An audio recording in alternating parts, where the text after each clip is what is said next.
Bismillahirrahmanirrahim. Assalamualaikum warahmatullahi wabarakatuh.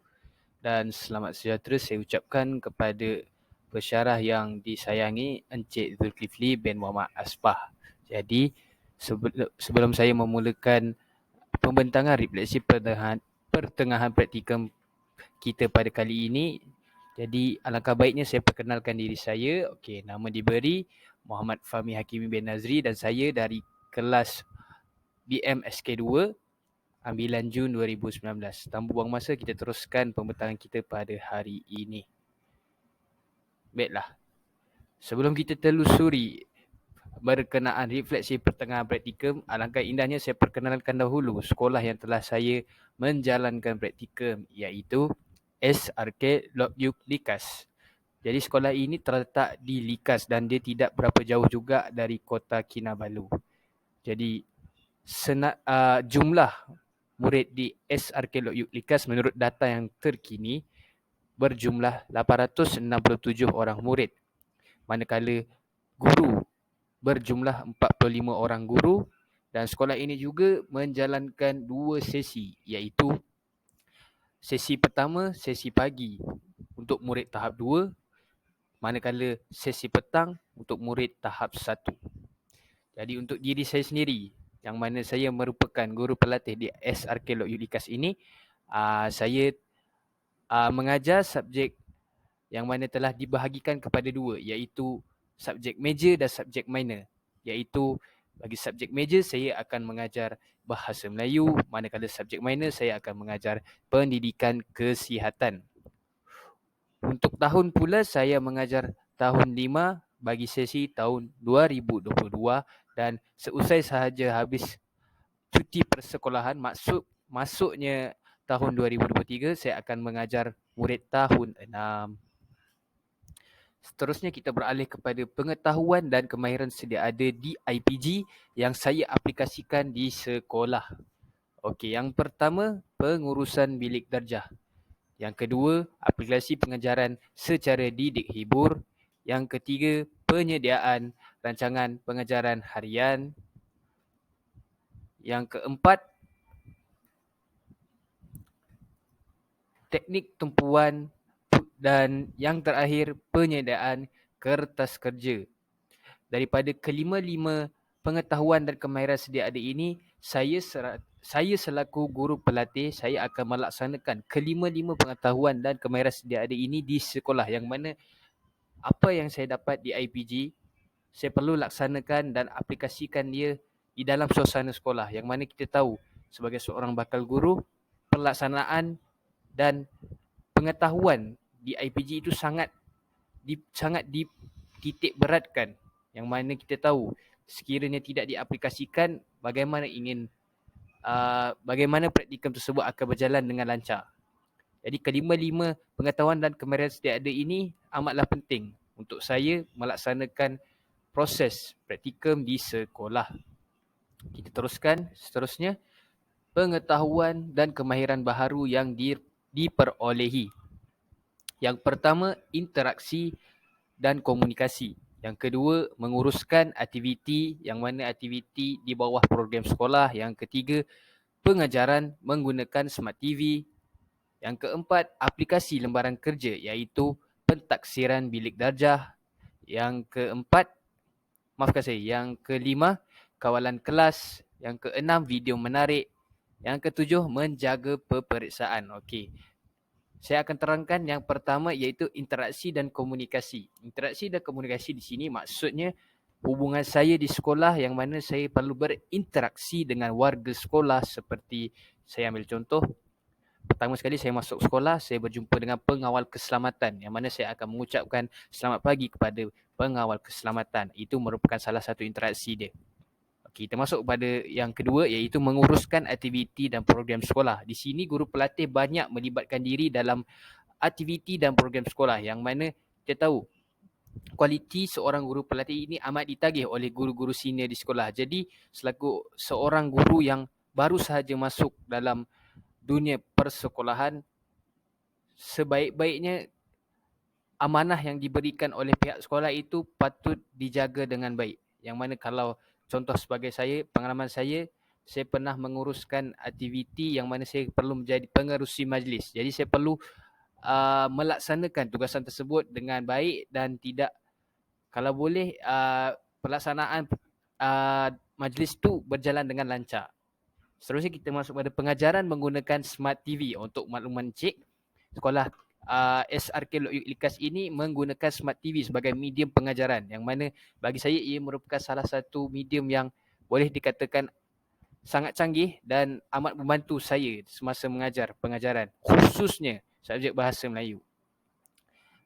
Seterusnya, aplikasi Lembaran Kerja PBD. Yang mana kita tahu sebelum ini PBD ini dilaksanakan semasa COVID. Betul. Jadi semasa COVID, PBD ni pada saya dia merupakan satu benda yang baru pada saya, yang mana saya tak pernah ada pengalaman untuk melaksanakan lembaran kerja, iaitu berasaskan PBD.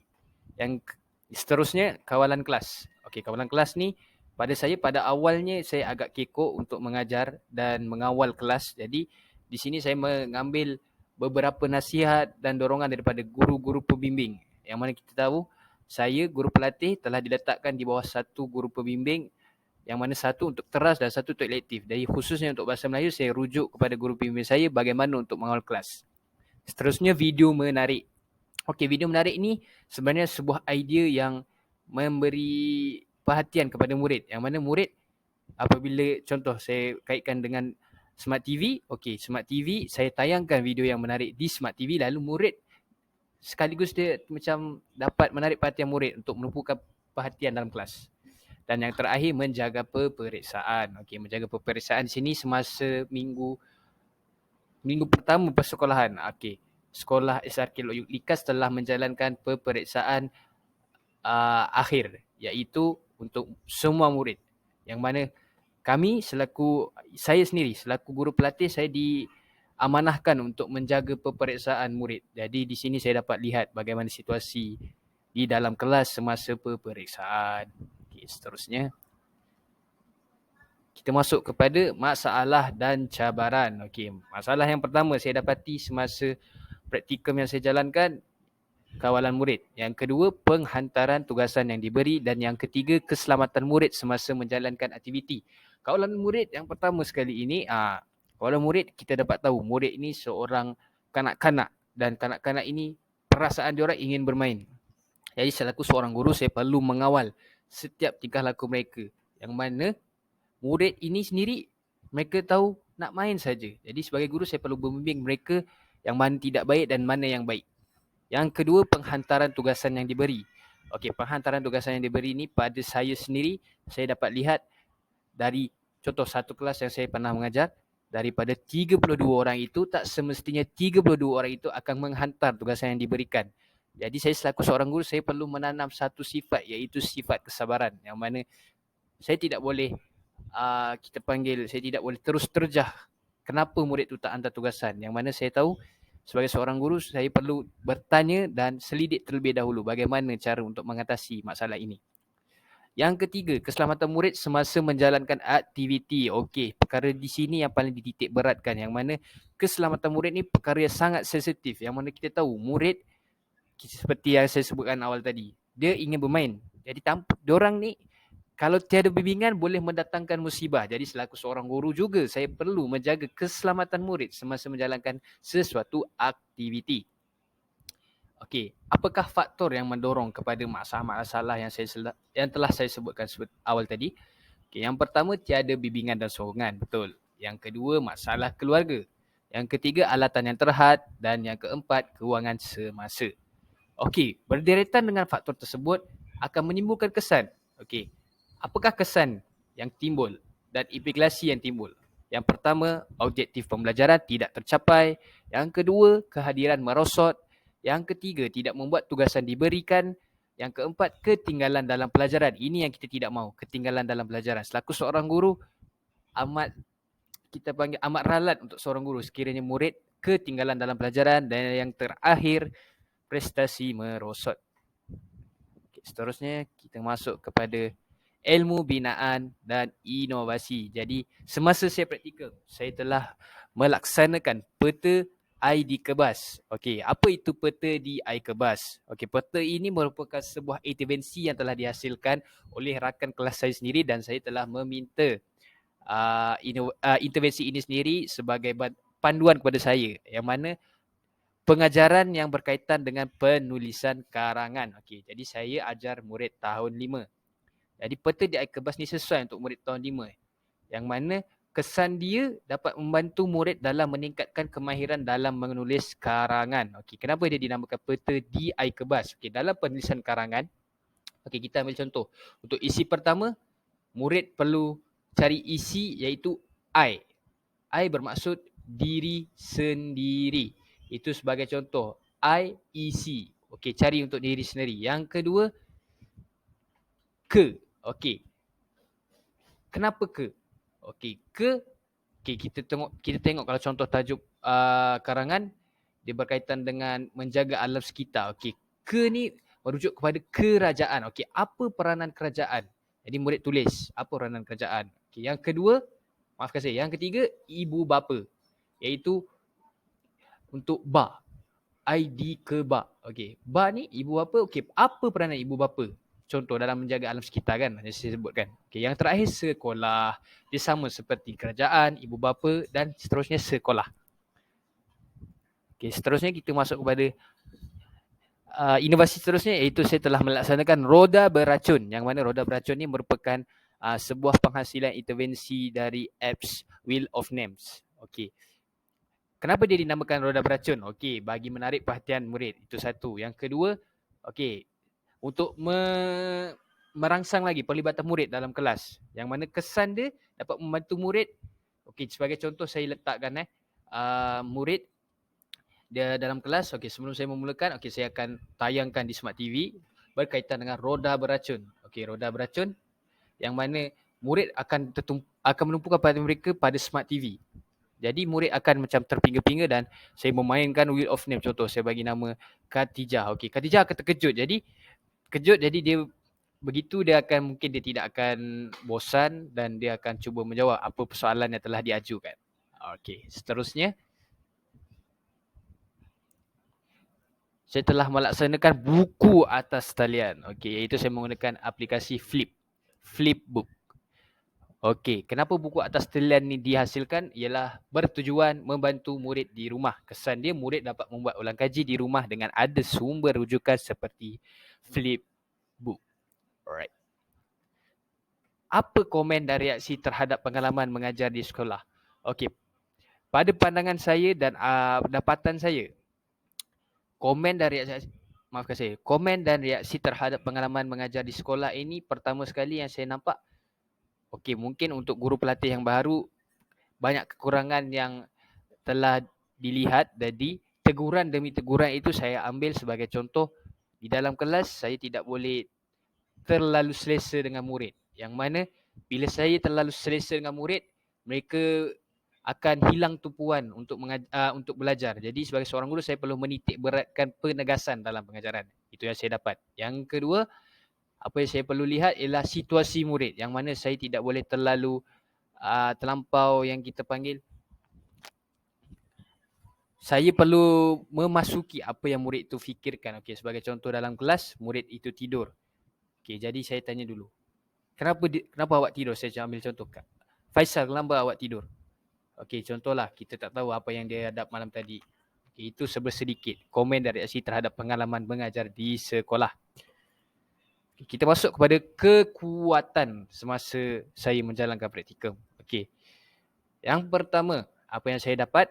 Kekuatan penggunaan aplikasi Kelas Dojo yang berkesan. Okey, aplikasi Kelas Dojo ni apa? Okey, aplikasi Kelas Dojo ni dia seperti buku ganjaran, yang mana dalam kelas penglibatan murid.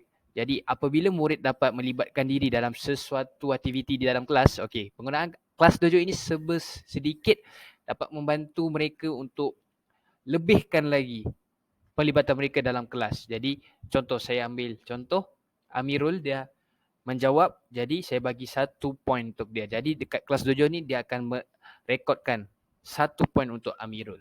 Yang kedua, penggunaan bahan bantu mengajar BBM yang menarik perhatian murid. Okey, di sini banyak bahan yang kita boleh cari. Sebagai contoh, kotak ke, apa-apa, macam botol. Di situ kita perlu, sebagai seorang guru pelatih yang telah didedahkan dengan pelbagai ilmu berkaitan dengan inovasi, alangkah baiknya penggunaan bahan bantu mengajar perlulah yang kreatif, seterusnya dapat menarik perhatian murid. Yang ketiga, pihak pentadbir dan guru-guru yang sangat peramah dan banyak membantu. Seterusnya kita masuk kepada kelemahan. Okey, apa itu kelemahan yang saya hadapi semasa praktikum?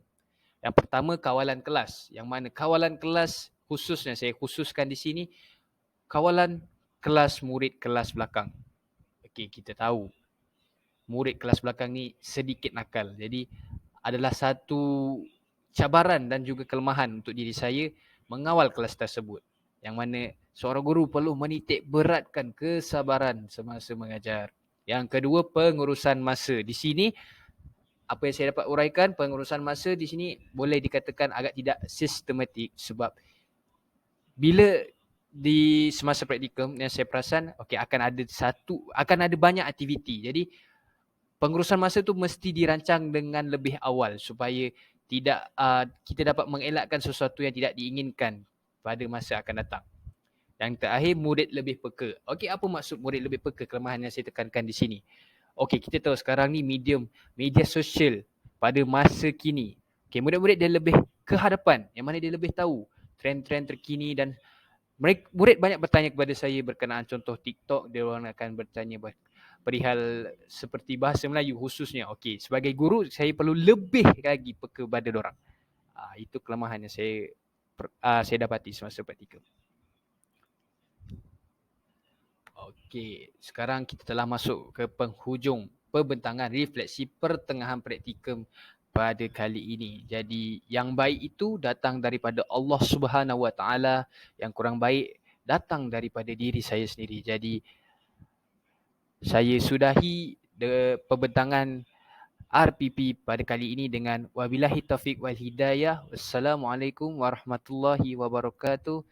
Sekian, terima kasih. Terima kasih Encik Zulkifli.